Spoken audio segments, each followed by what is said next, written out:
on today's Workplace Wednesday, we'll be talking about Section 16 of the Nigerian Labour Act, which is a section that talks about sickness, absence, medical fitness to work, and incapacity, all of which are very different from an OH perspective.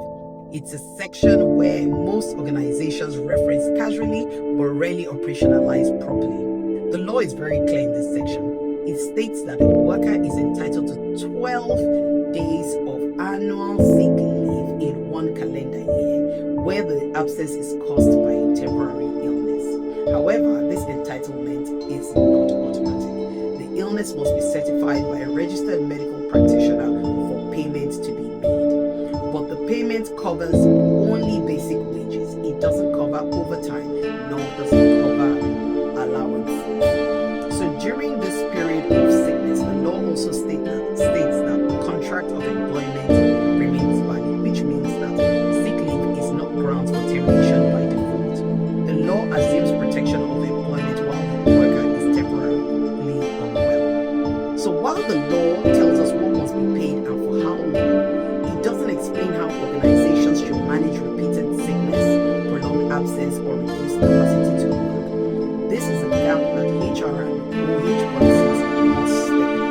So from a practical OH perspective, we know that sickness addresses short-term illness, while incapacity refers to situations where the worker's health affects the ability to safely and effectively perform their work, even when sometimes the sickness leave is excess. So we cannot rely on medical certificates alone. For 2026, every organization should have a policy that clearly defines when medical fitness assessment is required, how return to work decisions are made, and how temporary or permanent work restrictions are managed. Your policy should explicitly state that medical certification supports sick leave entitlement, but OH assessment is what informs fitness for work adjustments, and safe job placements. So where the sickness absence extends beyond statutory sick leave, the response should never be automatic termination. This is grounds for litigation.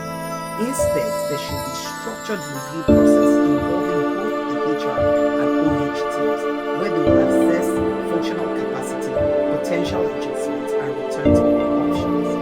From a policy drafting standpoint, your 2026 sick leave and incapacity policy must always reference Section 16 of the Labour Act by clearly defining sick leave limits and certification requirements. It must also outline triggers for OH referral and set documented steps for managing long-term or recurrent illnesses.